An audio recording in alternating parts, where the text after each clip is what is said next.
up? What up? What up? We know that this is also NBA All-Star Weekend, so yeah, like right before this, I was watching some of the NBA All-Star Weekend. They doing a totally different format. But it's actually exciting. They actually it's actually been competitive, which I think is really what people want to see. So also shout out to Kawhi Leonard. Just watched him hit about 3 threes in a row. He not playing. Okay. So yeah. But We're gonna talk about welcome. I'll probably say this is the highlight of NBA All-Star Weekend because yesterday was abysmal. Dunk contest, trash. reading. Huh? That's what I kept reading. Yeah, it wasn't and everything stopped at like everything was done by like 8 o'clock. So it was like there was nothing else on. I seen highlights from the dunk contest. Wasn't too impressed. You see, I was really intrigued to see Damian Lillard enter the 3-point contest because he hasn't played at all this year. That is true. But he won. So that's even more that's even more impressive is that he's won and he's still rehabbing his torn Achilles from last year. Interesting. Right. So all of you able-bodied players let a rehabbing player come in and beat y'all. That's crazy.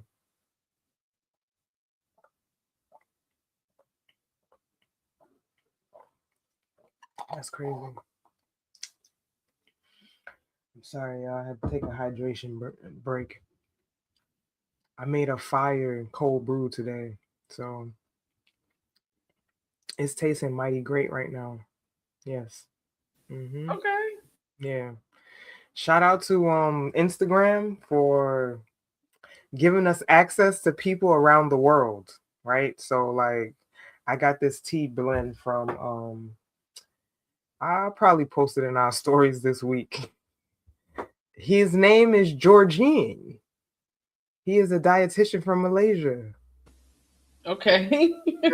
Brew. So I did a cucumber, pineapple, mint, green tea infusion and let that sit in the refrigerator for about 7 hours. And then we topped it off with some cranberry pomegranate. Okay, so it's delicious right now. We talking about hydration. Yeah. That sounds good. Okay. It sounds good. So yeah, that's one of my added mini talents. This from last year, 2025 was like a cold brew. Cold brew Brit. Yeah, I like that. That might be the other alias. Yeah. Cold brew Brit. We're gonna bring out some cold brews, some recipes. But what's up, everybody?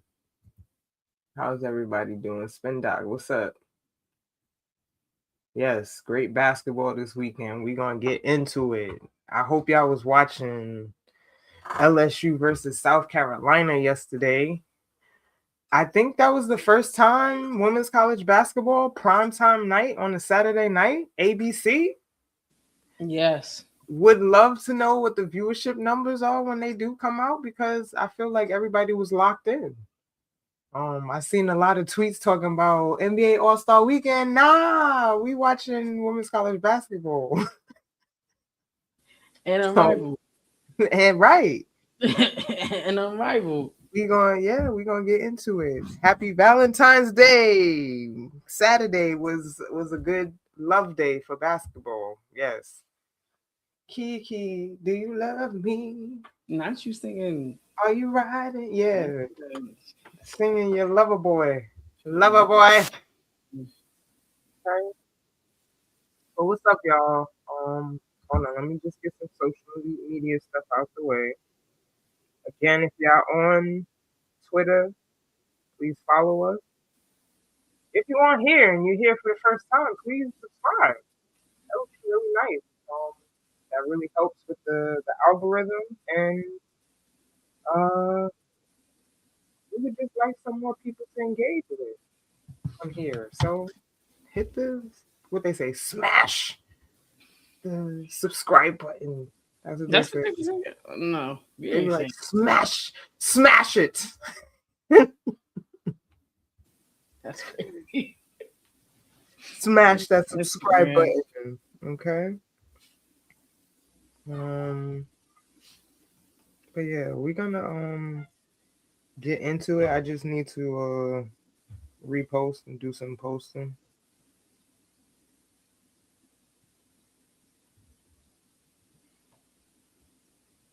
Seriously though. That's a good question. What do rankings mean anymore? I mean, it's starting to matter. I mean, What, yeah. on the high school level, college level? What level you Well, yeah, mean, that's a good question. Spindark? Because it seems like rankings on the high school level predicate whether you're going to be a McDonald's All American, a Jordan Brand Classic, um, All American. I mean, if you're not ranked, then you're probably not going to get invited to any of these things. But that doesn't mean that you're still not a good player, right? That don't mean that, because there's plenty of players that are great that don't make the McDonald's All American game, and you know, do damage. So good question, but yeah, rankings overrated at this point, right? I see what Spendock is saying. Yeah. Mm-hmm. Mm-hmm. Yeah, UConn is crazy how UConn gets like the exemption. It's like they get that asterisk Yeah, exception. we talking about like preseason games that they played, but not necessarily regular season games that they played that have been super competitive. That would, Right. Yeah, I mean, I can't even argue that. It's true. it is. It's true. He's not lying. So I mean, yeah. And then the people who putting these rankings in place, who are y'all?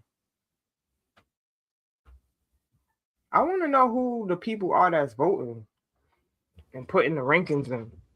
Because if Mm-hmm. we have more transparency with that, then it's like I'm either going to laugh at your opinion or I'm going to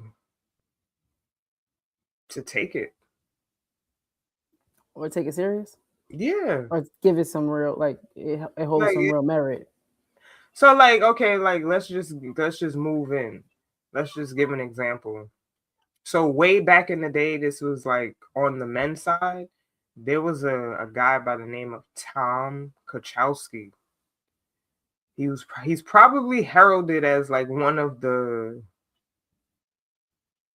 most famous scouts to come out of New York City. If he came to your game and he seen you play and he came up to you and shook your hand and then proceeded to put you in his high school basketball index report, then you were actually considered that held weight. That held weight because this guy went to every game. He actually watched games. He actually, pulled up and watched and actually sold a report, a scouting evaluation to college coaches for decades.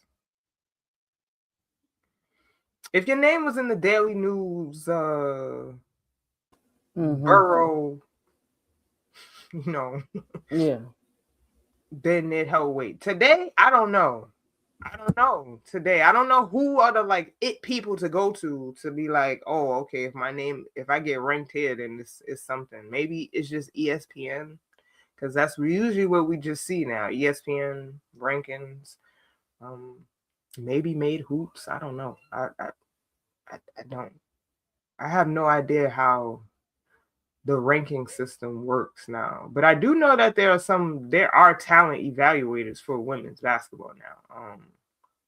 I'd probably say one of the top scouts right now, Kenneth Pennell for women's basketball. He used to run the Rose Classic tournament with founder Anton Machard. So yeah, went into my rant of rankings. So No, I mean I was going into what Spendoc talked about. So yeah. All right, so I guess we'll get into it. Usually I don't ramble in the beginning like that, so that was new. But welcome to episode 118 of the 21 Titles Weekly Recap. Very simple, very succinct. Our mission is threefold here. One, expand the visibility of women's sports with a heavy focus on women's basketball. Two, connecting the community to the business of sports on the collegiate and professional sides. And then lastly, incorporating and introducing the community to technology and kind of discussing the culture.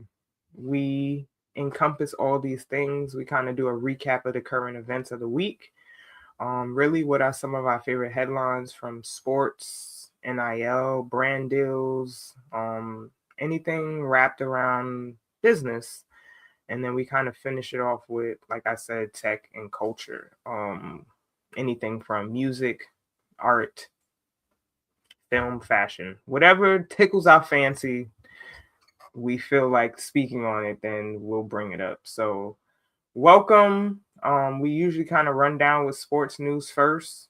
So we'll give a recap of, women's college basketball, things that are going on in UnRivaled. This weekend, we had the culmination of the UnRivaled 1v1 tournament, which it's getting a lot of talks in the streets. Okay. yes, I think this is one of Chantee's phrases. The ladies are restoring the feeling. She says, okay. Very competitive basketball. Again, for the people who say like I don't watch 3-on-3, you're bugging. Let's just say that let's start there. You're bugging. Okay. Not only is watching women's basketball one of the most purest forms of basketball in itself, but then we go into 3-on-3, which is very fundamental and which should be how you teach basketball anyway. Right? A lot of people herald Phil Jackson, and it was so good. Yes, so good. And great for just kids to watch. Like this is what the kids should be doing at the end of practices. Y'all should be going 1v1 against each other. Who's the best at the end of practices? Y'all heard me say that, right? Because everybody's tired. That's after we done ran. That's after we done did drills and all. At the end of practice, it should be one-on-one, because this is really what we used to do growing up. We playing 1v1. Oh yeah, for sure. I'm a flag says skillful basketball. Yeah, for sure. Very skillful basketball. And Brittany definitely said offline for 200K, she fighting to the death. I'm fighting to the death. 200K on the line. Yes. I'm fouling. And that's what we saw. Yes. It's 200K on the line. Yeah. Competitive basketball. And that's what we wanted to see. That's why NBA All-Star Weekend was such a drag, because we've been saying where's the competitiveness in all the things, right? Like, I didn't watch the dunk contest yesterday, but looking at some of the highlights, yo, Jace Richardson, what was you doing, my boy? You almost I didn't watch. I didn't watch it. But I'm gonna tell you, he almost yo. It's almost as if he ain't warm up. Like he ain't do no practice run. Like, what's going on? But the sentiment around NBA All-Star Weekend has been the lack of competitiveness. People don't just want to watch y'all go up and down the court and shoot threes. So this 1v1 got everybody talking about it. I mean, absolutely. they talking about it on NBA All-Star Weekend right now. You got the commentators talking about it. Yes, because that was the highlight of the weekend. We might as well just jump into what Adam Silver's talking about, because that's Adam Silver is he's acknowledging that the NBA is tanking, and this is the worst it's been in years. Like, that's literally one of the articles we read this weekend. He's not sugarcoating it.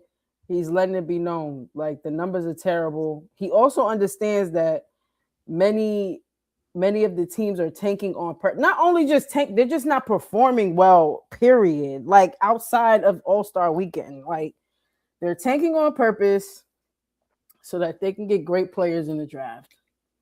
This upcoming draft is a really decent draft, one of the best that we've seen in the last few years, and so he's pissed.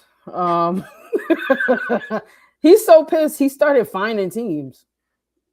He started fining teams for not playing players that are not injured. Yeah, low management. Yeah, he's pissed.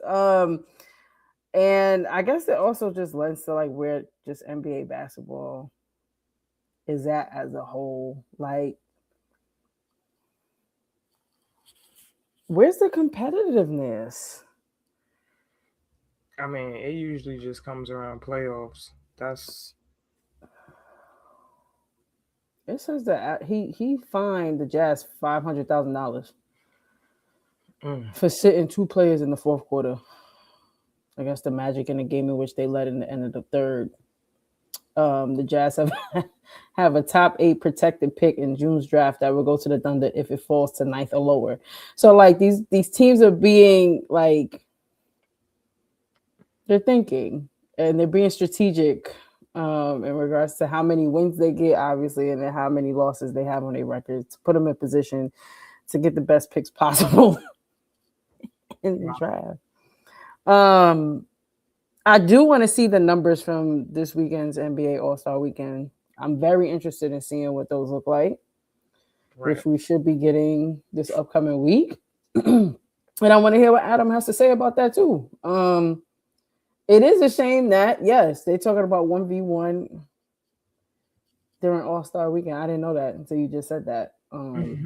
But it would be great to see the men do that, but they're not going to do that.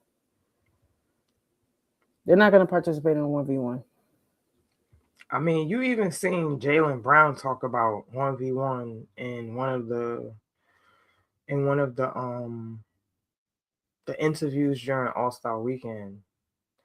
He was like, I'd like to go against Luka and Kyrie. And so I feel like Jaylen trying to get people stirred up because that would be fire if they do a 1v1 at OD fire.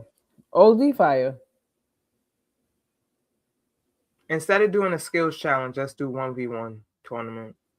Right. But some players are not going to participate. Same format as Rival. Same format. Ego purposes. And I think some of them are just afraid of, it's ego focused. Like, if I don't perform here, I may lose this deal here. I may suffer ridicule online, on social media.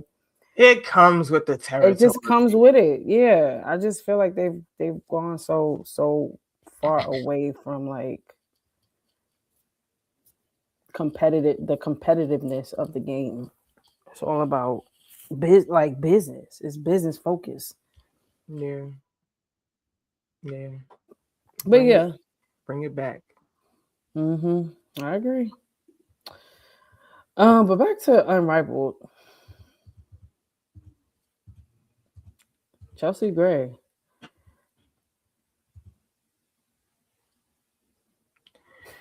I mean,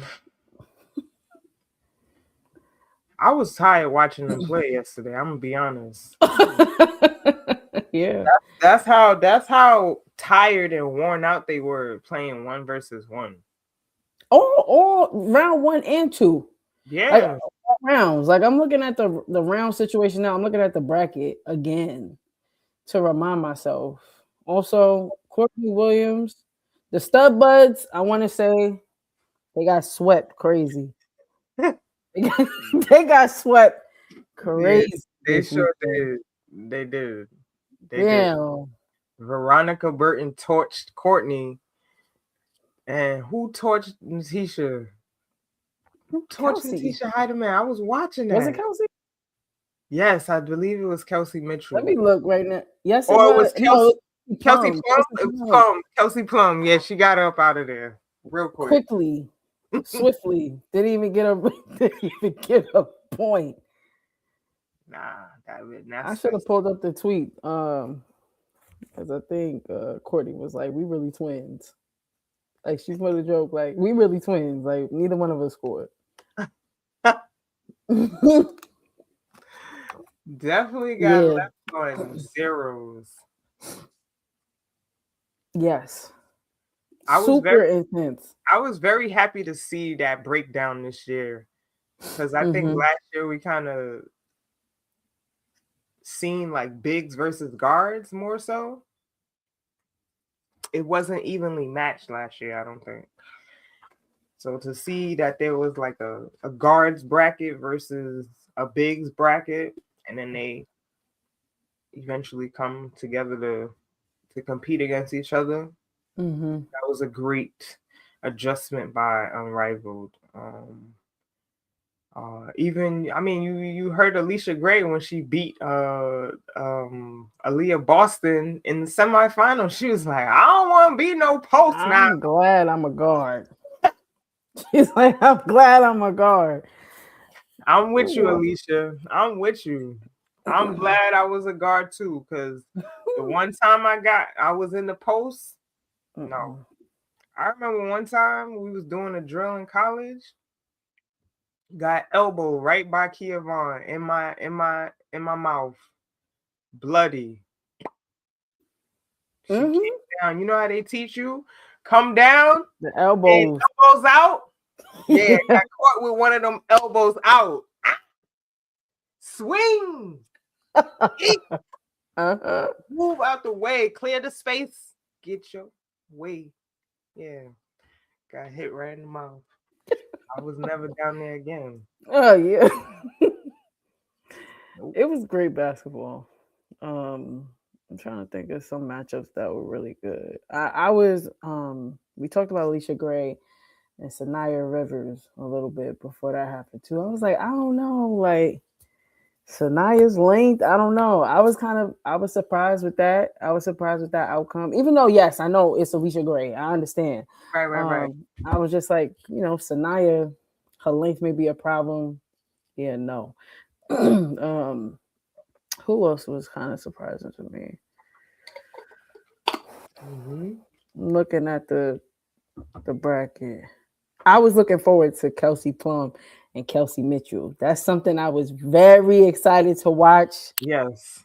Kelsey Mitchell, obviously, I feel like most people feel this way, but she's just 1v1 ready. She was built. She's built for 1v1. So I was definitely looking forward to that matchup. And yes, I know Kelsey Plum is a dog. I just thought it was gonna go. And it was close. The game was close. And it could have obviously went either way. I was kind of leaning towards Kelsey Mitchell for that win, but that was a good one for me. A good matchup.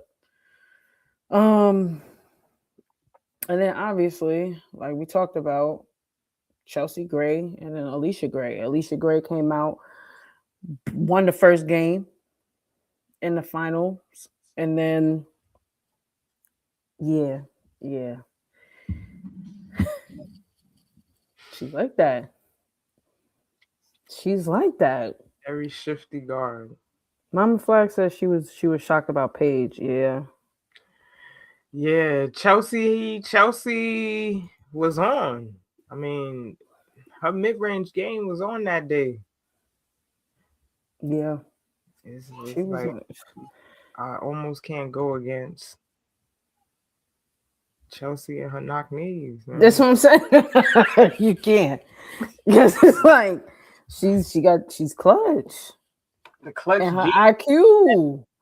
Yes. It's the IQ. Mm-hmm. It's the IQ. Very high. Yeah, Kelsey, yeah, I'm sorry. I was pulling for again. Shifty, like Brittany, very shifty guard, made for 1v1. So that was a good matchup. But yeah, that last game and throughout the course of the whole 1v1 mini tourney, yeah, they was tired. Mm-hmm. They was tired. Your stamina shows up right here. Because mind you, they got a 7-second shot clock. Shot clock. Right? You got to clear the ball. Like if you get the rebound, you got to clear the ball. Right? You got to make fast decisions. Either what are you going to do? Get them off? Jab?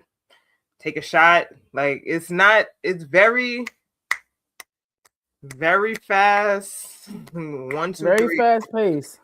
So then I think they get 2 timeouts. One. So they only was taking 1 timeout. Mm-hmm. And you saw a lot of them huffing and puffing. And I felt them. Shakira Austin when she Yo, that tweet, I should have pulled up that tweet. Yo, I gotta find it. Because she responded to it. Somebody said Shakira was breathing like she be smoking on Black and Milds. And she responded with a bunch of crying faces.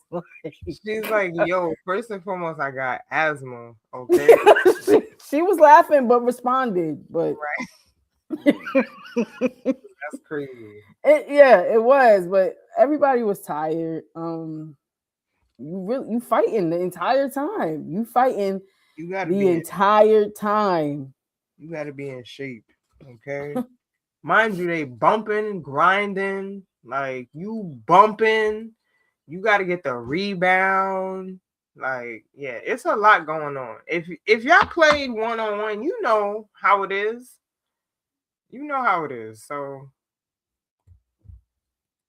yeah, which is crazy. You going against the best of the best, and that was what was on display every night.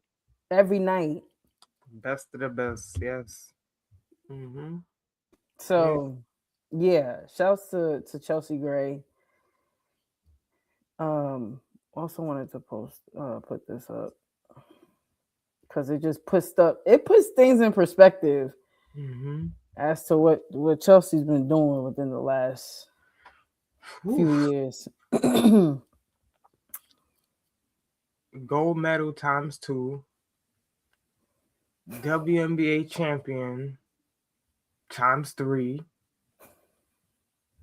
Is unrivaled 1-on-1 champion and unrivaled championship last year with the Rose, right? She won the chip in Unrivaled last year and the finals MVP. This is a really crazy run. This is a crazy run right here. This is a crazy run.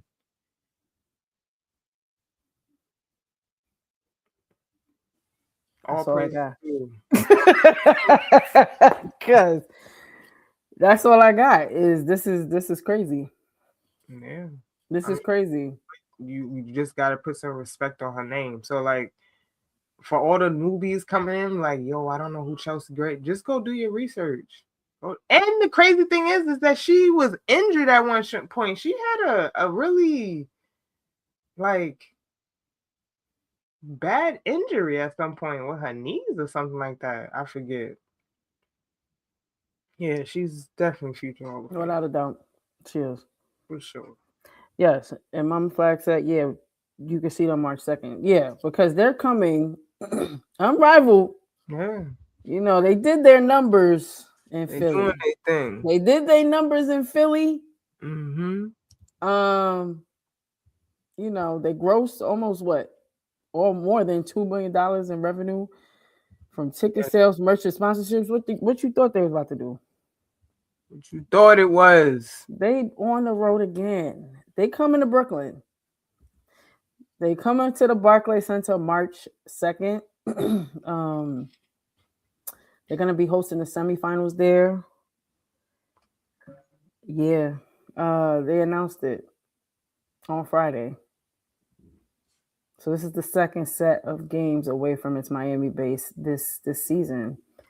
I mean, again, this is in line with what we talked about during their first year. They have said they wanted to take this on the road. Right. So Philly was just a tester. Mm-hmm. Yeah. It's about to be crazy. I'm sure the tickets already sold out. The tickets, I'm pretty sure they're gone. They're done. I gotta go see. I would like to go see. Tickets is gone, man. I know them tickets is gone. But yeah, they on the road again. This is in line with what Chantee just said. What they said they had plans on doing last year, and we spoke about this. I'm gonna just go ahead and say they probably break another record. Attendance record. Without a doubt.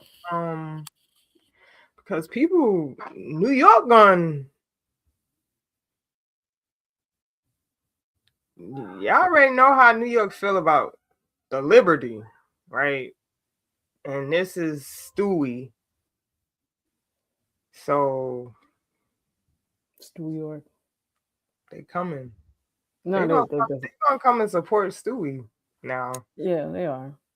And they just coming to support the players. Like they saw how high people saw how Philly showed up, and just people in general came to Philly to support. It looked like a vibe, especially if that was your first time going to like a professional women's basketball game. Perfect setting for that. Great first impression. Perfect introduction. So I'm not expecting anything less on March 2nd. What I forgot to mention earlier is, well, I said it, that Chelsea won the $200,000, but Alicia Gray earned $50,000. Okay. And Aaliyah Boston and Kelsey Plum both got $25,000. Okay, I like that, making it to the semis and getting a little bag. Okay. Yeah, incentivizing. That's what you do. A little pool. Man, it's almost like unrivaled. They get it. It's almost as if they get it, Chantee. No, they do. And do. They're doing a magnificent job. And again, it's as if people forgot. Where's the people that was like, oh, Unrivaled's numbers are low? Yeah, y'all shut up. Go to the back. Unrivaled's numbers are low.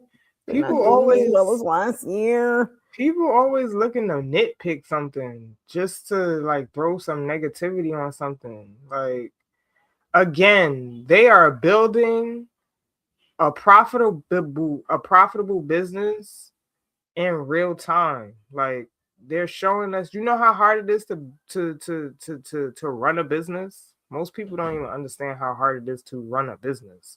Like, and they're taking their business on the road. Like, they're not at their home stadium where they're comfortable. They got to go to another venue and set up and do production and all that stuff in a whole nother environment.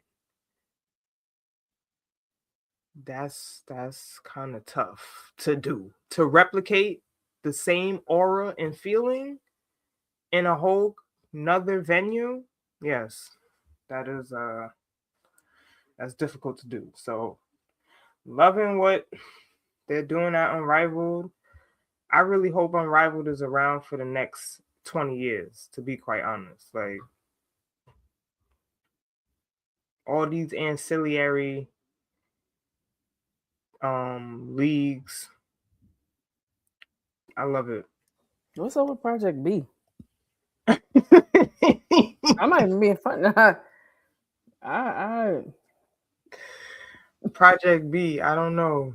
No, it is. That's a great comparison. Yeah. Project B. Project B, I don't know. I don't know about Project B. I'm gonna see if there's any updates with that, but I haven't heard anything in a little bit. But yeah. And then Angel Reese came back. She came back, made her debut this past Friday. And what was interesting is during a recent episode of her podcast, she said that she actually missed the development aspect of Unrivaled. She said, while participating in Unrivaled, I could try stuff, I could do whatever, and I can make it and implement it into the W. So that also speaks to just how this is like a development league. This is also, it has developmental aspects to it. So I'm happy to see her back. Yeah. And again, it makes me wonder about Project B. If I'm being honest, like what's going on with Project B? I don't know. Project B, they had a nice little marketing media run for a little bit, introducing us to all the players that were going to be a part of it. It's been, it's died down, but shout out to Angel coming back. Looking forward to seeing her play again. I mean, I actually read a good article about Angel Reese, and just her off the court adventures. Like, yeah, she's been getting money, and this is one of the stories that I seen. I gotta go back because the article led with this. Angel Reese was watching some series on Netflix. She was watching a series. I don't know what the name of the series was, but basically tweeted out that the series was fire, included the creator, and the creator was ecstatic. Ecstatic, yes. She was ecstatic that Angel Reese was watching the series. And then Angel tweeted back like, yes, hunting wives. Yes, that's it, Spindoc. Hunting wives.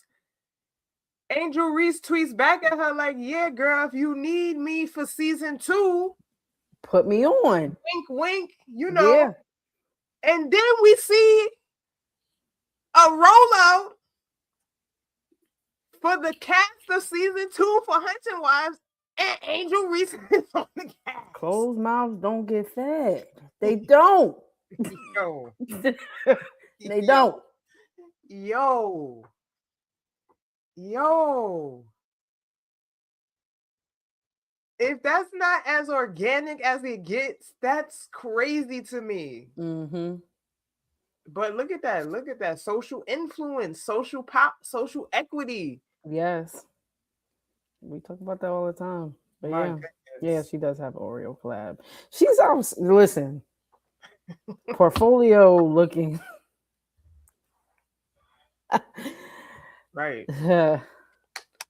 Portfolio is tea. Okay. No, seriously, it is. It is. It is.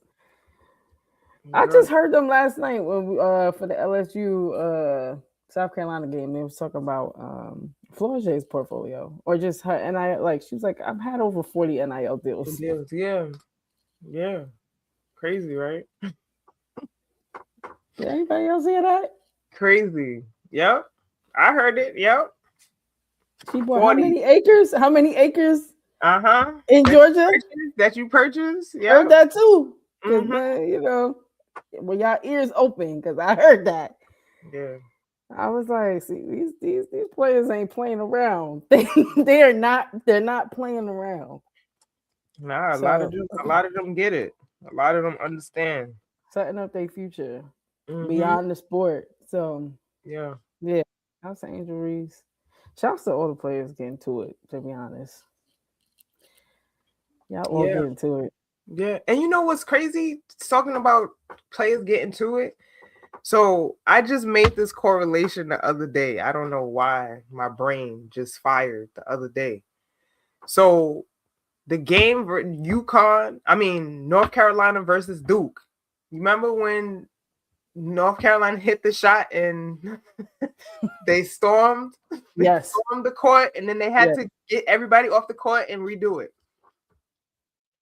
The young man who hit the shot is the young man we talked about owning the ice cream parlor on USC. Oh, wow. Ben and Jerry's. What was this? I can't even remember his name. Yes. He hit the shot.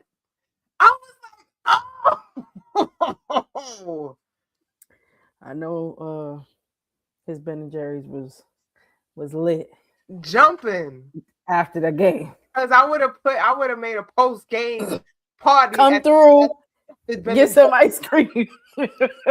Y'all get a free little pint of Ben and Jerry's because we beat our in-state rival. Yes. Okay, so I just made that correlation. I had to bring that back up because I thought that was pretty fire. Okay, he hit that shot, and he owned that Ben and Jerry's. Woody woo! That's fire. That's dope. So yeah, that was unrivaled news. I guess we could talk a little bit about the WNBA draft that would be happening. Let me see. He needs to create a honey flavored ice cream called Buzzer Beater. That would be fire. Yo, Spendoc. Whose marketing team? I don't know. He needs to be on somebody's immedially. Right. Because these little one-liners from the clever, I'm about to say, like, geez. Somebody hire Spendoc. Right. Come on, put him on your marketing team, man, in the boardroom. Yes, that's fire. Yes, that's a great idea.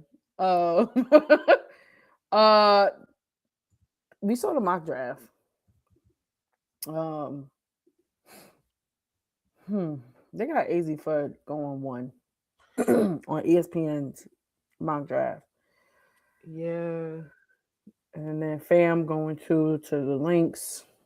Olivia Miles going 3 to Seattle Storm. Lauren Betts is 4 going to the Mystics. 5 is Florget going to the Sky. Cody McMahon, going 6 to Tempo. I don't want to mispronounce her name. She's from France. They got her going 7 to the Fire, Portland Fire. How do we feel about this mock-up draft? And how do you feel about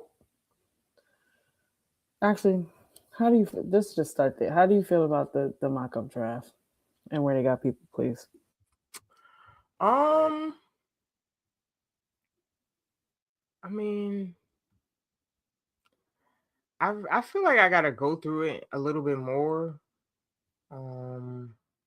I thought more people had our fam going over AZ because like of her height and just she's already a professional overseas, so like they already seeing what she could do. But I mean, I always feel like their mock drafts are kind of lazy because I don't just want to see the first round. I would like to see the second and third also. I like to see that. I like that Marta Suarez is on the mock draft. I really do like her. She's a guard / forward on TCU, playing with yeah. Yeah, that's kind of what they saying. That's why they have her number one. But I mean, yeah, like Spendoc said, it usually is pretty consistent um with what actually does happen, but I feel like they get lazy.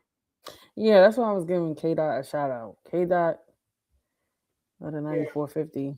His, he gonna do a deep dive. He's not gonna just give you round one. He's gonna give you all around. So I'm looking forward to K Dot's mock draft analysis. That's a fact. I think him and Jay Holloway are Yes, the best damn sports show. yes. The best W sports show, excuse me. Mm-hmm. Collaborated last year on their mock drafts and they did all 3 rounds, and I think they did a really excellent job. So please make sure that y'all are looking out for that. We will definitely be reposting that on our page Mm-hmm. when it comes out. But yeah, to me, all the same things are recycled, right? Like they recycle the same names and stuff like that. I want to see different insights, and not just the same, like just obvious things. I guess Mm-hmm. looking for analysis, like give me breakdowns of the players, tell me their strengths and weaknesses, like not just And why the team, like why they would be a why great they fit, fit. or why they wouldn't necessarily be a good fit for the team. Right. I Yeah, need which that. is what you get from Jay and K Dot. Mhm. I haven't watched enough of fam to even say. I'm not even in a position to. Yeah, I'm not. That's a question I have for Alford. Yeah, Alfred Correct. He's like really kind of more so like a scout on the overseas international that overseas players. yeah. Um, but based on highlights that I've seen of her, she's definitely gonna have to put on more weight. She's kind of like, if you want to say like how Dominique Malanga is right now, very, long, gazelle like, abilities, can run the floor, but she's definitely gonna have to put on some weight to compete with and bang with the centers in the dub. We know that. So good. Thank you for that question, Spendoc. Yeah, so we'll have to see if there will be a draft. Obviously, there's still we gotta We still in stand the still with thick. the CBA. Yeah, we in the thick of the CBA negotiations. I've seen something about Adam Silver talking about we're getting closer. Like something about we're getting closer. I don't know who to believe. We won't really know until we know. Right. So I'll have to see what happens. Yeah. Um, Moving on, we can get into like some of the basketball recaps from this past the college hoops this week. We had Vanderbilt smacking Texas. I'm gonna say they smacked them. They smacked Texas on Thursday, 86-70. um, again, Galvin, Aubrey Galvin, Mm-hmm. Aubrey Galvin. Yes. We've been talking about her almost every week. Yeah, it was the Galvin Michaela Blake show. That's what it was. Mm-hmm. Aubrey had 18 points, shot 7 for 13 from the field, had 8 rebounds. She's small. Yeah. That's impressive for God. 8 rebounds, 5 assists. Michaela Blake's another 30 piece. She had a 30 piece. Finished with 34. Their starting five was damn. Everybody was damn near in double digits, but Passat. Right. They had 17 turnovers. They out rebounded Texas, which I was excited about this matchup because I feel like Washington and Piscott and all of them on Passat, excuse me, on Vanderbilt, they like to bang inside, specifically right. Washington, but so does Texas. Mm-hmm. I talked last week or 2 weeks ago about the 3 C's, kind of like of Texas. They like to bang, so I was expecting, more. Justice Carlton, I think something happened. Again, I didn't see this full game. She only played 7 minutes. I'm assuming she got injured or something must have happened for her to have only played 7 minutes that game. Right. So that was something that they were missing. Madison Booker had 20 points. Cunningham had 14 points. Jordan Lee had 11 points. It just wasn't enough. They definitely took care of the ball a little better than I expected. They had 12 turnovers in comparison to Vanderbilt's 17. They didn't necessarily shoot the best from the field, though. They shot 30 for 78 from the field. But I also wasn't expecting them to get. I thought it was going to be a much closer game than this. This was the game in which Schaefer, after the game, mentioned that they were soft. I was about to, I kind of want to play a clip of him saying that they're soft. Yeah. I thought they were who they are. They were very special tonight. Played extremely hard, way harder than us. I've had my butt beat before. When you've done it as long as I have, it's not the first time. It's the first time at Texas, I feel like, where, my team was out toughed. The other team played harder. And just quite frankly, we had no heart. You want to ask me, what does it take to win at this level? What's it going to take for my team? You got to have heart. We got no heart. And I just thought they were tougher, they were more physical, more aggressive. We whine, we complain. You just have no heart. At the end of the day, that's what is evident to me is we have no heart. We're not tough. It's really, my staff and I were just really frustrated that we're coaching that. Energy, focus, that's a given. And that comes with, it used to come with a scholarship, right? Now it comes with hundreds of thousands of dollars. And man, I'm fixing to go call my AD and tell him, man, I'm embarrassed. I'm sorry, because I am. And that's not the way you represent the University of Texas. And I wear it. I'm accountable. That's my team. But it's so disappointing. It's probably the softest team I've had in years. And I think that's what's hard when you come to a place like Texas, and you come to a program like Texas. You come and you want to be a part of that, but you have to be an active participant in that. You can't come ride the coattails. We lost some critical seniors that were tough, that were competitive, that played with heart every night. Everybody wants to judge and criticize and critique, but those kids brought it I could count on them every night. Yeah.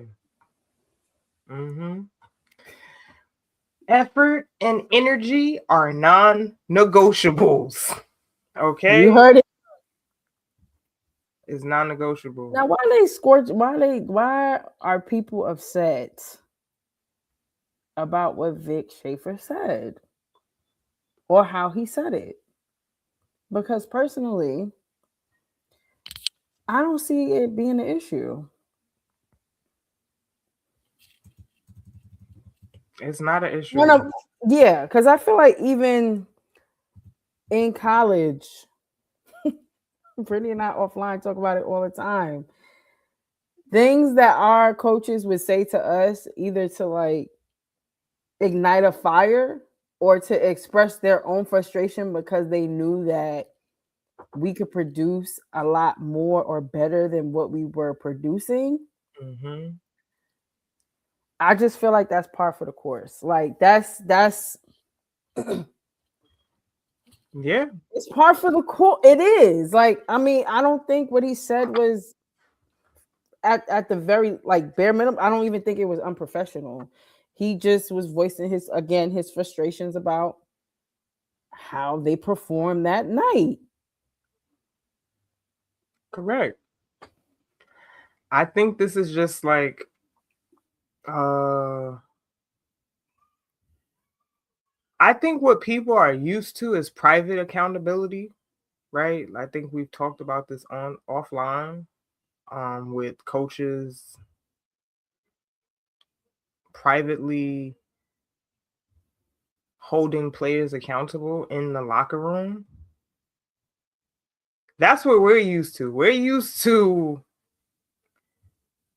the coaches huffing and puffing at us in practice, huffing and puffing and doing all this behind the scenes. Okay. But to be quite honest, I don't have a problem with it being public. Like, because he's calling his players out. It's a call to action. This is really a CTA. This is really a CTA. This is a call to action to get them to respond. How do we respond to the poor performance that we just had? Everybody from our generation and older knows how crazy it got in practices. We know how intense practices were and how our coaches were giving it up. Yes. Like there was no I already know you about to get on your soapbox, but it's true. That's why I didn't understand. I was confused. Yeah, I mean, Kim Caldwell, Tennessee coach. That's another one. Calling out her players. I mean, if your coach is calling you out publicly, you gonna feel some type of way. And you gonna wanna, and if you that type of player that feels it and plays for the love of it, you're going to respond. Mm-hmm. You're gonna take that message to heart. Why nobody said that when Dawn? Remember when South Carolina lost to Texas? Right. Granted, Dawn didn't say what Vic said, but she expressed frustration too. Correct. Because that's what coaches, that's what they do. Yes. That's what they do. And then the next few games from South Carolina, they responded by making the adjustments. This is not Mama Flash said it's just like if you have a job, you don't do your job, you get called out. Yeah. Correct. It's literally right. Correct. That manager calling you into the office to talk about performance. You're gonna have an assessment, evaluation. There's evaluation periods, right? Where we assess your performance. Right. And I think to your point, like it's just a thing of people not like private accountability. I think that is the proper term as to why people, and when I say people, I'm talking about consumers, viewers. Right. Because we didn't hear anything from the players saying they had an issue with it. Right. Not at all. And then also another aspect of all of this is because of the ecosystem, sports as a whole, the sports ecosystem from professional and collegiate, these coaches are getting put on the hot seat quicker about their jobs. Correct. Bottom line. Right. If you do not perform, you are on a yearly, it seemed like an annual professional Yep. review period. If you are not producing, Right. your job may be on the line. Correct. And to his point, Texas is at a level of excellence. He has a standard he has to uphold, not only for the university, but to also keep his job. Correct. Correct.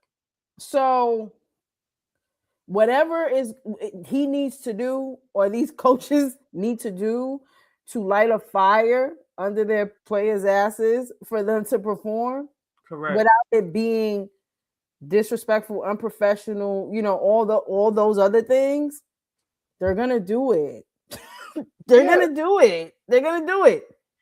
Like, this doesn't even just happen on, like, we talking about coaches calling out. The coach from Kansas State just called out his team the other day. He said, I am embarrassed. He said, you know what? We got 6 a.m. practice tomorrow. He said, when your coach is saying that at a press conference, you better be scared. You better. Wait, he said that? He said, we have 6 a.m. practice tomorrow. Yeah. He said tomorrow. He said, I'm embarrassed. He said, I'm embarrassed with how they performed today. I'm embarrassed. It's par for the course. That's why I'm surprised people. Right. Correct. That's it. That's Absolutely. It. We're going into high stakes. It's high stakes now. It's high stakes. We can't have the same mistakes that we were having in November and March. It's high stakes now. It's high. It is. We get into the actual season, because that's what we talk about. The real season is about to begin. It's afoot. So we have a comment, which is, we were jumping around, but we have a comment in Instagram, but okay.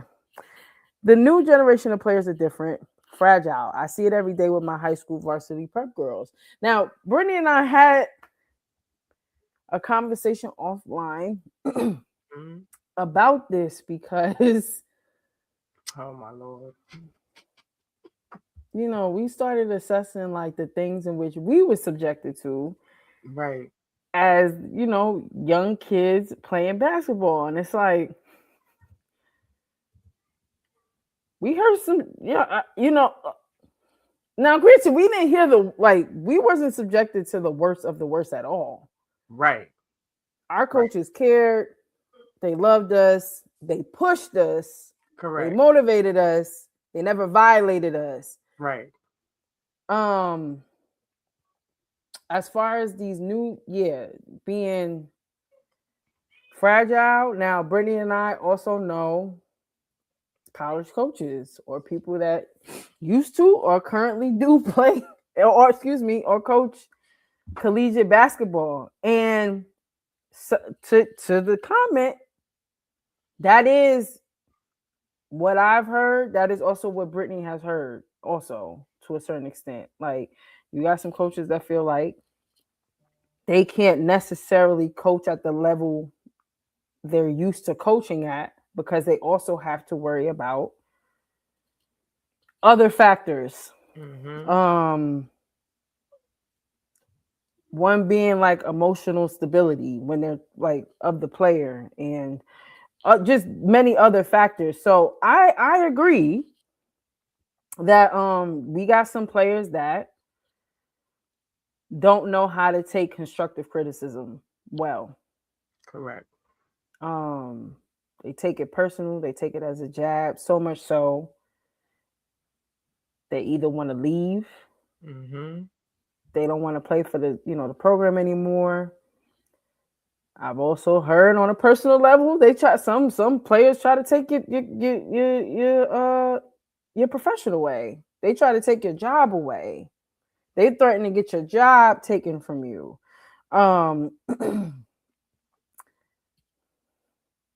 It's a slippery. That's all I got. Yeah, like that's all I got. So then that's why when we talk or praise players who are just dogs on all levels, like not even just on the floor, but mentally, Right. They're dogs. Like, they get it. They go talk to their coach. Their coach could be barking on them, but they listening. That's what I see with Dawn. Dawn be spazzing on them girls All the time. on South Carolina. She be blacking on them girls. Yeah. Yeah. But they listening. Correct. You have to be able to take that. Like, and be disciplined enough correct. to still go execute.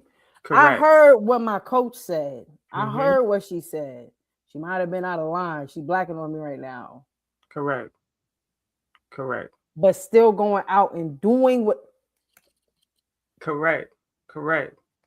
That, you know what? I'm gonna have to find this clip. I'm gonna have to find this clip because this clip kind of sums up everything like you just said. There's a clip. So again, y'all know I played at the highest level in college, and I can go back and give y'all reference stories to complement the things that we see today, because it's still the same thing. Basketball is never going to change, right? In our Sweet 16 game during the tournament, we're playing Duke, right? Mind you, the backstory is we lost to Duke that same year. Duke has been the number one team all year. Lindsey Harden, Allison Bales, like everybody, Kareem Gay, stacked team, okay? We lost to them by 40 in the beginning of the year at home, right? So Coach String is going into this game talking about this is our revenge tour. Revenge tour. Remember all the feelings that you felt in that 40-point loss? You should be able to take them feelings and put it into this game. This in any other time that we need your energy and effort is this game. Okay? I barely played that game. I got in, made a defensive mistake. Coach Stringer yanked my ass right out. Yanked me out because I made a defensive mistake. So you got to be very selective about what you're going to do when you do get your opportunity in the game, because that's first. Because if you mess up, you're getting pulled out. This is a high stakes game. We in March Madness, right? There is a scene. There is a clip. Coach Stringer is barking on Essence Carson. She's barking on my teammate because she missed the defense. And I know what clip you're talking about. She's barking on her. And like, she's standing there. Taking it. Not making no facial expressions, nothing. Blank face. Listening though. Right. Nothing. Let me tell you, we win that game 0.2 seconds by 1. Because we're listening to what she's saying at the end, executing. And you got to have the next play mentality. I see a lot of kids now, you make a mistake, oh, we pouting, and we got our heads down. To that, shouts to Florge. Right. The girl missed 2 key free throws yesterday night. Right. You saw her get a little emotional, but then they, just because media, they zoomed in on her face in the huddle. Right. And she's pissed, but she's also trying to keep it together because you see her also as a player, she's like, okay. Next. Mm-hmm. Next. And even though she didn't hit the last shot, for her to still be mentally strong to go, I'm taking the shot at the end of the game, even though I missed the last 2. Yeah. Lends to what Brittany is talking about. Yeah.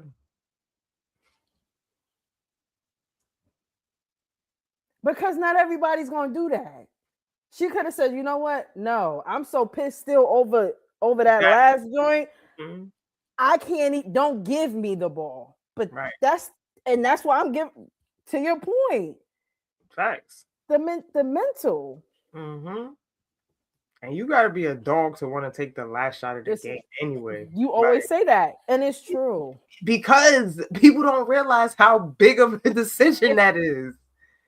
That's a big decision. To have the confidence in yourself to be like, look, I'm taking the last play.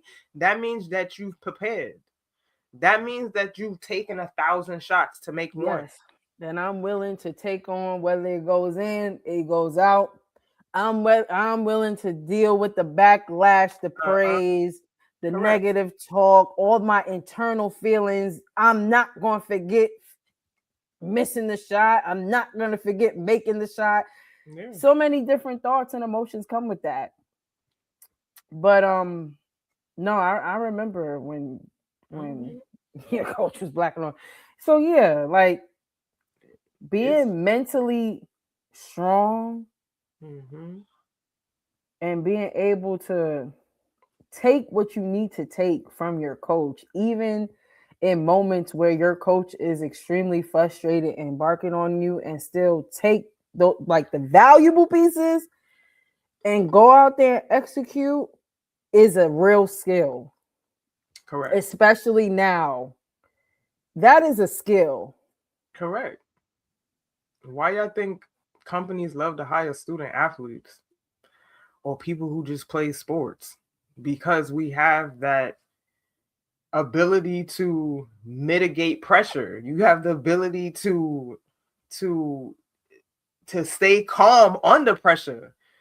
Like, so like that's what it is. So you're gonna get barked on, especially if you playing at the highest level. And D1, D2, D3, JUCO, NIIA, you gonna get barked on. It doesn't matter. You're gonna have to be able to take constructive criticism because your coaches are trying to refine the potential that you have. So it is. I'm just reading some other comments. Mama Flag talked about Jerry Powell. Hoopers Academy basketball talking about how the parents aren't producing the type of players who could take the heat. You have to be able to take it. Doesn't start in college. It starts at lower levels. That's true too. Correct. So just as much as you getting on them, you have to make sure you praising them too when they do stuff right. Like it has to be both ways. Like both ways. Not when they just doing, making mistakes. Obviously, you correct mistakes, but when they finally do the things that are great, you gotta praise that. You gotta praise it because that's built their confidence. Right. So. And if y'all just came in here, we were talking about Vic Schaefer, him publicly calling out his team, calling them soft because they how they performed against Vanderbilt on Thursday. But we can move on to yesterday. We briefly just talked about the South Carolina and LSU game. LSU fell to South Carolina 79-72.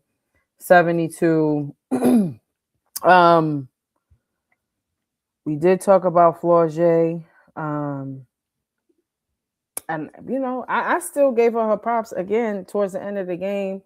She missed 2 key free throws, but still decided to get the ball at the end of the game and try to shoot the game winner. But I like this game. I will say that with LSU, I love how Michaela Williams gets the ball on a pick and roll and takes her time. Yes. How often do you see that in college basketball where she's reading? She's reading the defense and she's picking apart the pick and roll. Quite literally. Yeah. I love to watch that. She's never rushed. And I love how she gets the ball in the paint. I love how she passes the ball to the big girls. A good bounce pass. We rarely see. She has great entry passes. Great targeted passes. Yes. I love to see that, and I love to see it yesterday from Michaela. She finished with 11. She definitely could have got more points on the board. She did not. I think I don't even know how many times she scored in the second half. Maybe once or twice. Yeah, they could have definitely used her a little bit more in the second half. I feel like they go away from Michaela for some reason. I don't know why, but I would love for her to have the ball in her hands down in the clutch. Like, Yeah. I don't think that shot yesterday that Flaugier took was the right shot at the end of the game to take. Mm-hmm. She could have been a little bit more patient. There was enough time on the clock for them to get like a 2 and foul. Like, there was 25 seconds left. They did not have to take a 3 yesterday. Mm-hmm. I wonder if that was the play. I don't know. And that's what Brittany and I was talking about offline. But yeah, that was a coach's decision, or definitely tournament Tessa was showing us. Yeah, we saw Kim black and in the huddle. Who is gonna guard Tessa? And shouts to Bella Hines. Mm-hmm. Shouts to Bella Hines, because in that huddle, yeah, she raised the hand like me. I could guard her. Yeah, I could guard her. Yep. Bella Hines is a freshman. Doesn't play a lot this year. Bella Hines was a top recruit. Just to everybody. Top recruit coming in. Got to put your ego to the side. I don't play a lot, but this is my time to shine. I know that I can I'm going to try my best to be seatbelt gang, and I'm going to try to stop Tessa. And when she got in that game, she put forth some effort to try to stop Tessa. She was on her neck. Yeah, she got some fouls really early when she got in the game. But yeah, I love to see stuff like that. I like that effort. I like it. Yeah, that's like me coming in on my official visit thinking I could play against Cappy. Yep, I'll get Cappy. I'll get Cappy. Yep, I'll guard her. Cappy looking at me crazy like, what? Yeah. I'll give you effort. Mm-hmm. I love that. And that's what Bella did. Yeah. She was on her neck. That's what we asked for. And that's what you want to see. Effort. She had 6 points. She in 6 minutes. You're right. That's right. You got to be ready. Right. Nobody else said nothing in that huddle I saw. Right. So everybody looking at each other like, what? Yeah, because Tessa was lighting their asses on fire. Move, girl, like that on fire. Really? Yeah, she was. Girl was shooting. The girl shot 4 for 5 from the 3. And it's like, really, the catch and shoot with her very quick. Very quick. And she's shooting from behind the 3. It's not like she's behind the 3. So if your hand is not up, it's over. You're done. You getting subbed out. Next man. Because you gotta be on her like white on rice. No, seriously. You gotta be on her like a cheap suit.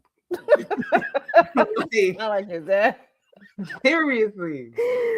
Like, yo, Tessa showed up big for them yesterday. Without a doubt. It was the Tessa and Raven show. Correct. That's it. Again, if you need a basket towards the end of the game, Raven's your girl. Raven's your girl. Like, experience trumps all. Like, how many Raven been the point guard since what, freshman year?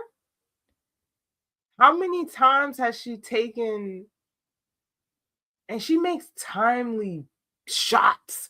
Like, that's really why Raven is who she is. It's timely buckets, not just buckets. It's timely buckets or a timely play that she makes over and over and over and over again. That's why Dawn Staley's going with her every time. She just makes Correct. a great decision maker in pressure moments. So correct. What else happened from yesterday? Both teams was missing a lot of layups. A lot of layups. A lot of layups missed yesterday. The beginning, yeah. I gotta make y'all layups. Yeah. Let me see the rest of the stat sheet. I mean, it wasn't a lot of. South Carolina only had 9 turnovers. So did LSU. You gotta take care of the ball. Yeah. But it was a good game. I mean, LSU, yes, yeah. LSU could have beat South Carolina. But I think it comes down to discipline and finishing. Again, Flau'jae. And free throws. Yeah, that's what I mean by like hitting them free throws. Now, of course, like had LSU. I mean, it was a close game all throughout, but yeah, had Flau'jae hit those two, you know. And I know it's haunting her. I know it is. Of course, she's thinking about them right now. Yes, she is. She's thinking about them right now. I'm still thinking about the missed layup I had in the national championship. I mean, I told you about when homegirl missed ours, so right. I still got animosity. I still am upset. Still got pent up anger. Yes. So I mean, you couldn't hit that. No, talking about you couldn't hit that. Let's talk about Vanderbilt in Georgia today. Vanderbilt in Georgia. And Georgia was, Vanderbilt had a lead. Like, I wasn't all the way tapped in, but they were up, I think, as much as like 13, 14 points at one point. And Georgia just, again, Carnegie. Lighten that ass up. Largest lead today for Vanderbilt. Georgia's largest lead was 14 today. Oh, it was Georgia that had the 14-point lead? Yeah. Oh, then my bad. Yes, I had that reversed. Yes, and Carnegie, she had 29 points. Yeah, she be lighting up. Yo. 29. Okay. I'm going to just say this. The last possessions of the game, right? I watched it. I seen some of that.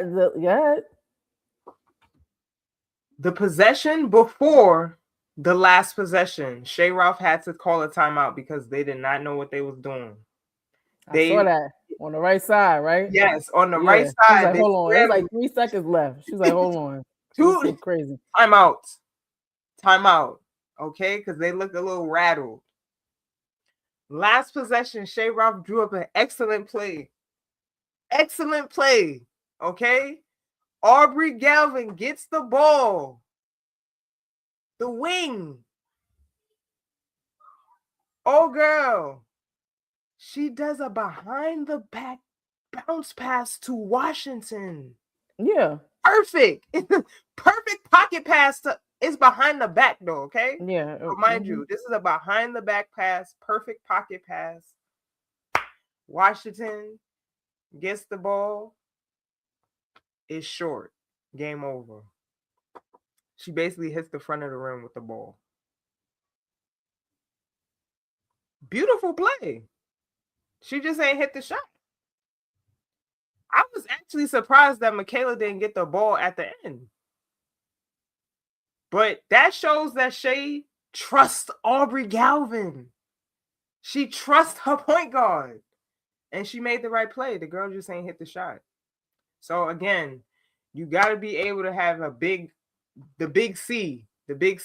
confidence to take a shot like that at the end of the game. She missed it. I'm sure she think about that shot too. Sasha Washington. Good play. Just ain't hit the shot. And sometimes that happens. It's a good game. It was a good game. Game back and forth. How this affects, like, especially the games from today affect, because they revealed the 16 The top 16, they revealed the top 16 today. Why they do that? I don't like that. I don't know. So, Vanderbilt losing today, does that move Texas to like a 1 seed? Yeah, I mean Texas won today too. So right after they lost to Vanderbilt, got that loss. So right. It's a lot of shuffling around. That's gonna happen. Probably come tomorrow or Tuesday. Yeah. But yeah, that was a good game. Shouts to Danny Carnegie again. That girl she puts the ball in the basket. That girl's gonna put the ball in the basket.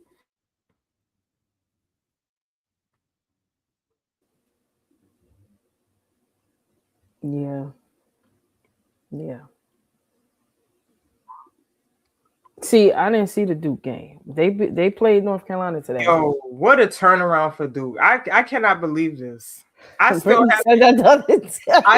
I'm gonna be honest. I really cannot fathom how they've turned this around, but they doing it. They find their offense. I gotta go back and watch these games and see who's stepping up, who's scoring, because it just seems to me like in the beginning of the year, droughts on top of scoring droughts. We struggling to see who's scoring, but yeah, I gotta go back. It's crazy. Then Mr. Brad, who was the point guard during Raven Johnson's freshman year? Who was it? Zaya Cook? Who was the point guard? I would like to know.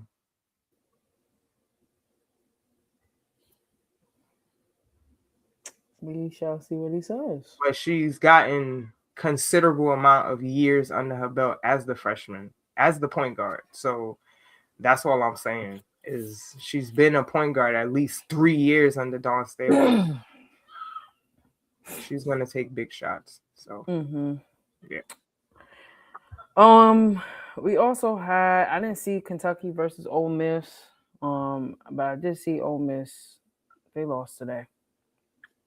This is a good win for Kentucky because from what I remember, Kentucky was on a little losing streak.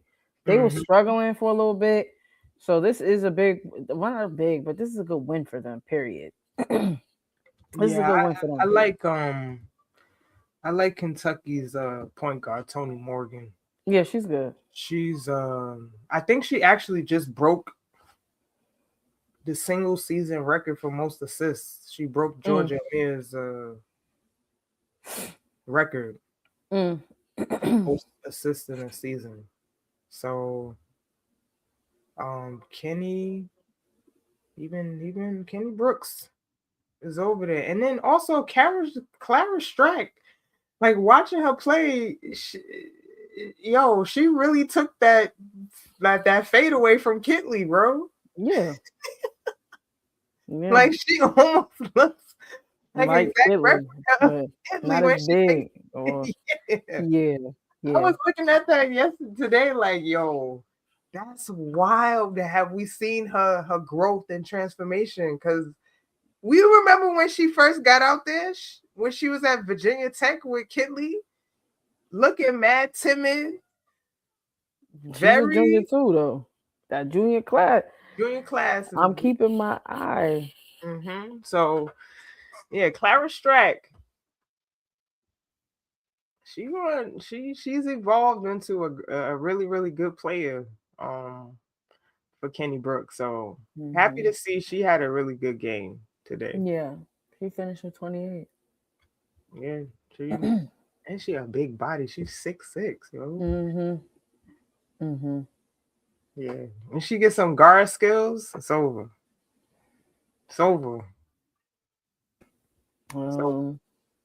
Tennessee versus Texas. Texas won 65-63. They barely got that win though. Yeah, they did. It was barely. But Cooper. She was hooping. Yo, she was hooping. I think 29's her high. That's what she reached today. She was hooping today. I think the last few possessions in the fourth, not even the last few, in the fourth period, she was showing up. Big shots. Mm-hmm. Big shots from Cooper today. She had 29. Janiyah had 12. Nia Robertson had 11. But I'm looking at the stats for Texas. Vic was about to lose it today too. Yeah, she is nice. Hanging with Miss Cooper is funny. Somebody hire Spendock for real. Please. That's a play on the goddamn show. Yeah. Please, somebody hire Spendock. Right. But she is nice. That's a fact. It was a good game though. It I just had seemed, the game. There's too many games on. It just seemed like today's game versus. I feel like Texas be. I don't know. They be showing immaturity sometimes. Like I be thinking that they gonna make. Like sometimes Rory Harmon be like moving too fast for me. Like obviously, right? Tennessee is a team that presses, right? They did that today. They were struggling. They was speeding Texas up today, like speeding, couldn't get past half court. Yeah. But that's how tennis. Yeah, they're gonna make you do that. I was really surprised to see the Texas backcourt get startled because, like, I'm usually used to like Rory Harmon being calm and like poised in those situations, and she's turned the ball over a couple times today, trying to bring the ball up against the press. So, I mean, yeah, it was fast-paced game, but just kind of sloppy to me today too. Like it was very sloppy. Yeah, 17 turnovers. Yeah, very. That's Tennessee. It's just Tennessee because that's what they want you to do. Yeah, they're gonna push. They're erratic. Yeah, they're very erratic. Very erratic. Very energetic. That's a great vocabulary word. Great adjective to describe them. Very erratic. Yeah, and they want you to play like them. Mm-hmm. So they did what they needed to do with that. They just couldn't finish. They couldn't finish. Yeah. They needed Mia even that last shot. They needed Mia Poldo today too. She was on the bench. I think she was on the bench. She was hurt from something. She hit in the eye last game or something like that. Mm. But I think she's one of their best 3-point shooters. They needed 3-point shooting today. They could have used it. Mm-hmm. So yeah, Oklahoma beat Alabama. I didn't see that game obviously, but that's just me reporting. Oklahoma beat Alabama 79-71. Mm-hmm. So yeah, we did a mixture of a lot of different things. We bounced around today.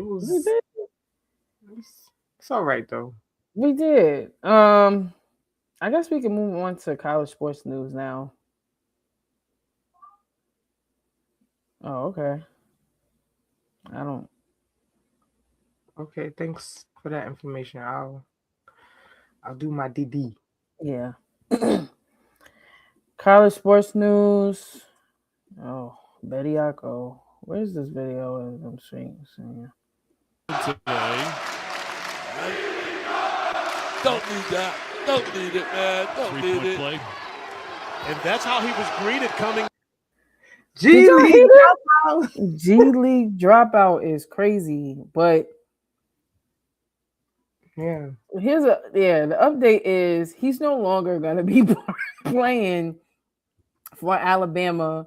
If you didn't know, this went in front of a judge a few weeks ago that also was sending funds.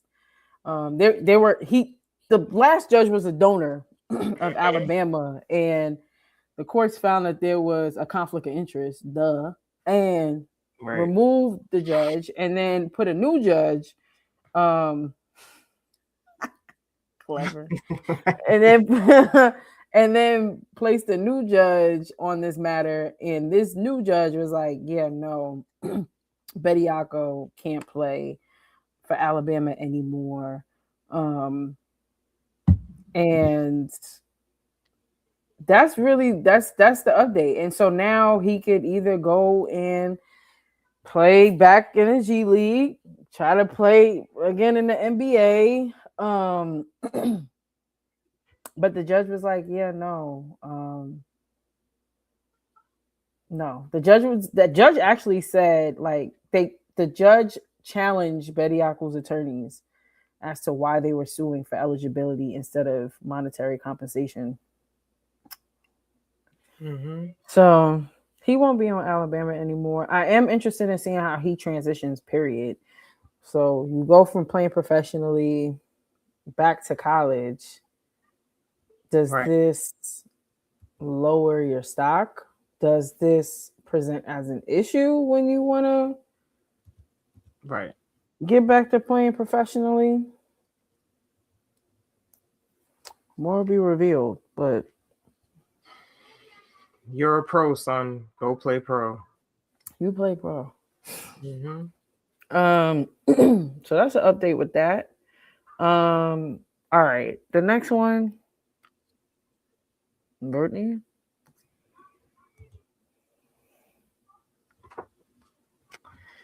Yeah, I mean, this is not the first time we've seen this happen, right? Where we have former players coming out and suing a coach based on the behavior.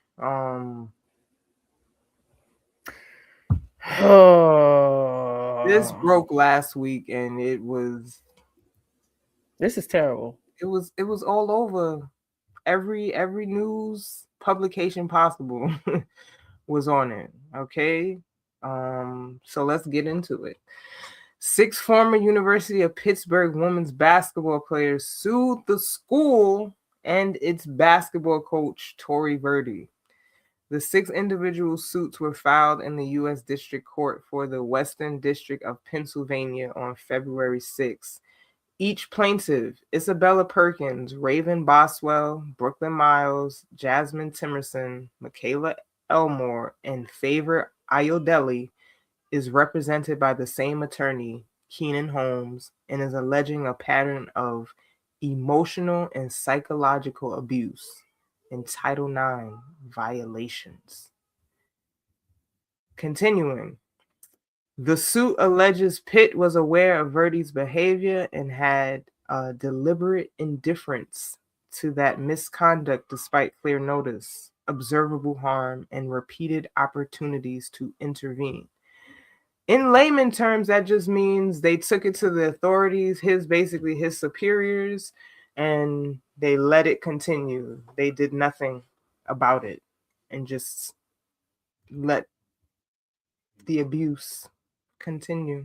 Okay?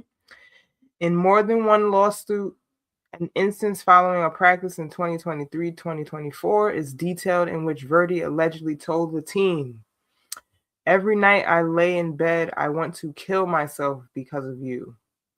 Verdi also allegedly told international players, "We speak English here," when they chose to converse in their native language. Another occasion, Verdi allegedly told an international student to go back home because ICE is coming, according to multiple lawsuits. So Verdi was off his rocker, pretty much. Players' alleged reports of Verdi's misconduct were reported to university staff, including Assistant Athletic Director Jennifer Tosconi and Assistant Vice Chancellor of Compliance, Investigation, and Ethics, Laurel Gift. Despite these reports, players alleged the university failed to intervene. Again, what is the point of going to authorities if the authorities are not going to do anything? Continuing. Additional allegations include Verdi intentionally created and exploited racial division among teammates, contributing to hostility, mistrust, and psychological harm within the program. Miles' suit alleges she observed players of color were often subjected to harsher discipline, less patience, and fewer opportunities than similarly situated white teammates, compounding the emotional harm already present within the program. Verdi allegedly, quote unquote, pitted white players against black players by claiming that players hung out with other players who shared the same race, weaponizing race as a tool of division and control. Lastly, some background on Verdi. Verdi spent a year at Columbia from 2004 to 2005 before being hired by Eastern Michigan, where he spent years 2012 to 2016. And then he was at Massachusetts from 2016 to 2023. He took over the Pittsburgh women's basketball program in 2023 and has accumulated a 29-60 record in 3 seasons. I mean, as a parent myself, I would never want any of my children to suffer anything like this. Right? Because Tori Verdi, even if you did feel this way, you keep that to yourself. Or quit. Right. How about you quit your job? It's clear that you don't love your job. You don't like your job. And it's so bad that it's affecting your relationships, how you communicate with players, and I'm sure colleagues. You're out of your mind. Out of your mind. He is. If this is true, because this is all alleged. But right. That's all I got. There's nothing else to say. Really isn't. It is nothing to say. You're supposed to be there as an authority figure for the team. How can anybody ever feel comfortable in this environment and want to play for you? How would you think that I would want to play for you with you telling me stuff like this? Huh? I get it. You're frustrated, right? You're frustrated because you came from another university where you had success, and now you at another level, brother. You at another level, and it's not translating, huh? It's not translating. So what? You taking it out on the? Yeah. I wish somebody would have cursed you out. I wish somebody would have cursed Tony Verdi out. Seriously. This story was crazy. Intimidation and they were saying in the reports he was threatening scholarships if you said something crazy. These are teenagers and young adults. That's impressionable on them. Even myself as an 18, 19, 20, I didn't have the confidence to kind of to speak up now, like how I have now to speak up when I see something wrong. I didn't have the confidence as a 17, 18-year-old to do stuff like that. There's no way, yo. No way. Moving on. Nasty Award, Tony Verdi. Yeah. That's all I got too. Jeez. Moving on. Trinidad Chambers. He actually is a football player. Just to give a overview, he played at the Division II level at Ferris State in 2021, and he redshirted that year after medical and physical incapacity due to complications related to a virus and then also COVID-19, which prevented him from playing. Okay. He is suing, or rather he sued the NCAA because he was challenging the NCAA's decision to not allow him to play in the 2026-2027 year, this year. So again, back in 2021, he redshirted. He also didn't play in 2022 because of complications that resulted from the year before. And so he redshirted for 2022 too. And that is basically why he was trying to gain his eligibility for this upcoming year. Chambers also detailed sleepless nights, fatigue, constant sickness, and pain he described as torture during his illness. So he ended up playing in 2023 and 2024 for Ferris State and finally got his tonsils removed due to the issues that I just talked about in December 2024, after which he said his symptoms subsided, and then he transferred to Ole Miss. He then requested a waiver with the NCAA to play another year in October 2025, but the NCAA told an Ole Miss employee that his waiver would be denied. And then he appealed, with his attorneys filing multiple requests and extra evidence to the NCAA to no avail. In fact, in the middle of the hearing, reports surfaced that the NCAA denied a request for reconsideration, but the decision was moot after the judge made his hearing. So long story less long, like I said, Chambers filed a lawsuit against the NCAA, and a Mississippi judge actually granted Chambers another year to play at Ole Miss. And the judge basically tore up the NCAA and was like that the NCAA ignored the evidence provided regarding Chambers's medical situation that prevented him from playing in 22. And essentially, he's saying that Chambers should have been able to play in 2022. I mean, it's this past year due to what happened in 2022, 2023. Right. A lot of people have a lot of feelings around this and how it affects college football, because basically I don't know if he's just getting this year back. I'm assuming he also may, I don't know.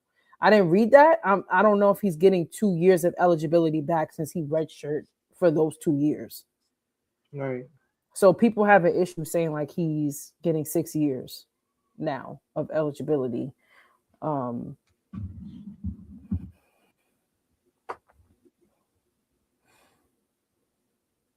Yeah. Oh, okay. Yeah, I'm not familiar because I don't watch college football, but this was a big deal. Well, if he was out because of medical issues, then I don't think there's anything wrong with him asking for his eligibility back. Mm-hmm. You know, this is the same thing like Layla Felia. She's on Syracuse right now. She was on Texas last year. She was granted a medical redshirt because she had a situation with her eye. Like she had her retina or something was damaged. So like I think if it's a medical reason that someone played, then that's okay. If he's played like 5 years and then now he's asking for a 6-year eligibility, all right, hold your horses. But he had a medical reason for him missing out. So I think this is okay. Yeah, I don't necessarily see an issue with this either. Like I said, I saw some people, I guess, getting at the judge's decision to allow this. I also thought it was interesting. The judge was like really getting at the NCAA real bad throughout the course of this matter. The judge went so far as to say that NCAA acted in bad faith by denying Chambers an additional year of eligibility. And I'm just interested in seeing, because now we're obviously seeing courts get involved, like state courts get involved in decisions, and then they're overriding what the NCAA is ruling on or making a decision on.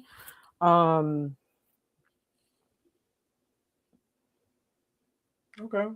And I'm just interested in seeing how this continues to like unfold with all the other pending lawsuits going on between all on the level of eligibility, whether that be collegiate, you know, and professional, like all that, and just state court involvement. Is just really interesting to see. And we're seeing that it's still the wild, wild west. When it comes to NIL, and just collegiate sports, and like how this great, like the professional settings and the professional sports settings and collegiate sports settings are merging. It's very gray and murky waters still. Facts. 5 years later, it's still murky. So it is fascinating and it is interesting, and all these decisions set precedents in some form of fashion, and other state courts are going to look at what other state courts have, how they've handled these things to come up with these decisions. So it's fascinating and it's interesting. But I agree with you. If in fact he really did have a medical issue, and there's like a showing of him having these medical issues that prevented him from actually participating in those years. Yeah. Now it may be a little different if in fact, to your, like what you said, he didn't have a medical issue, nothing was wrong, he just, whatever. But this was like a landmark case for college football, so just wanted to put that on everybody's radar. Okay. Yes. And that wraps up NIL college sports news. Yes. We don't have any tech, but we do have some culture. Just kind of wanted to reference these two things. Hey.